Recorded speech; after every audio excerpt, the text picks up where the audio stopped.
jam malam yang diberlakukan di 40 kota di Amerika Serikat tidak menghentikan ribuan demonstran turun ke jalan di New York. Polisi berusaha menangkap demonstran yang melanggar jam malam. Bahkan sejumlah jurnalis juga menjadi sasaran penertiban.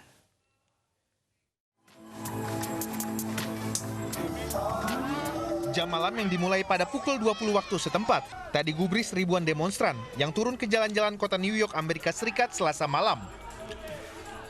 Pemberlakuan jam malam untuk mencegah kerusakan dan kehancuran yang meluas. Setelah 2 malam terakhir, sejumlah bangunan hancur dijarah. Walau pada siang harinya protes berjalan damai. Wali kota Bill de Blasio memperpanjang jam malam di New York hingga 7 Juni. Dan menolak arahan dari Presiden Donald Trump dan Gubernur Andrew Cuomo untuk mengerahkan militer Garda Nasional. Memasuki jam 9 malam, polisi mulai menangkap demonstran dan menutup sejumlah jalan.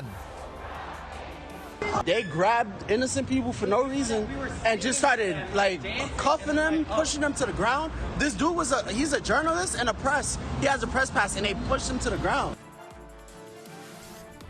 Tak hanya demonstran, polisi juga menghalau jurnalis yang meliput. Jurnalis yang sedang mengambil peristiwa demonstrasi dihadang polisi dan diminta pergi bahkan sembari didorong. Selama jam malam, polisi telah mengumumkan tidak akan mengizinkan aktivitas dan kendaraan yang melintas, kecuali pekerja penting, serta bus dan truk pengiriman.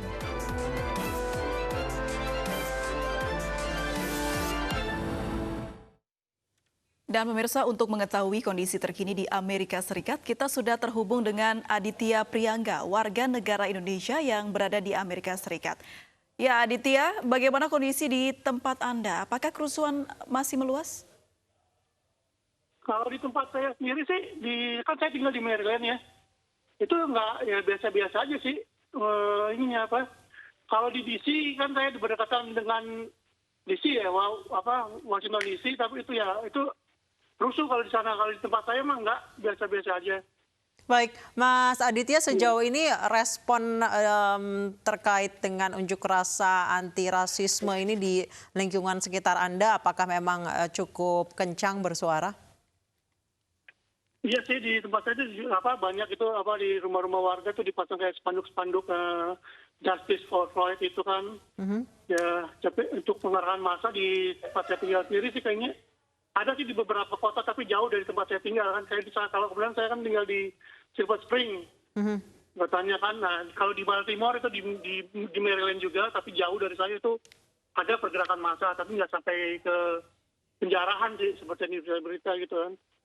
Baik, seperti apa sih respon masyarakat di sana terkait dengan kasus rasisme ini? Seberapa emosi sih masyarakat di sana, Mas Aditya? Ya, mungkin ini udah udah bertumpuk-tumpuk kali ya masalah rasis di sini gitu kan.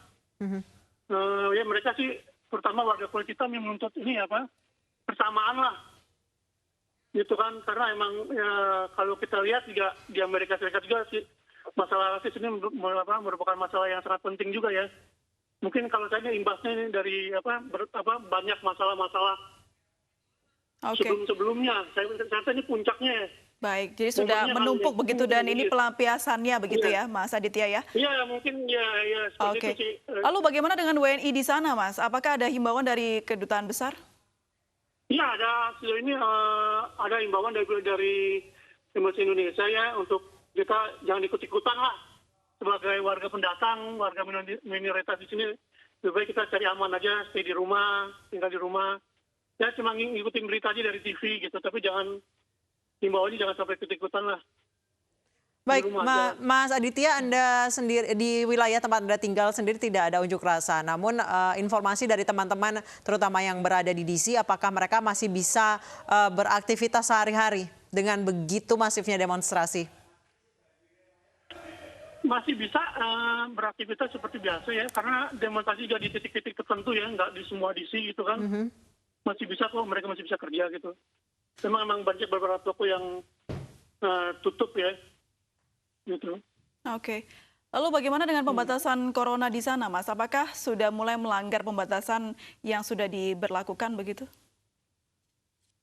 Ya kalau lihat corona dengan demonstrasi ini ya kan, ya sebenarnya kan udah melanggar juga ya keramaian gitu, tapi enggak di sini masih ini kok di tempat saya kok masih ini masih belum terlalu dibuka ya, masih fase pertama ya, kayak mall masih tutup.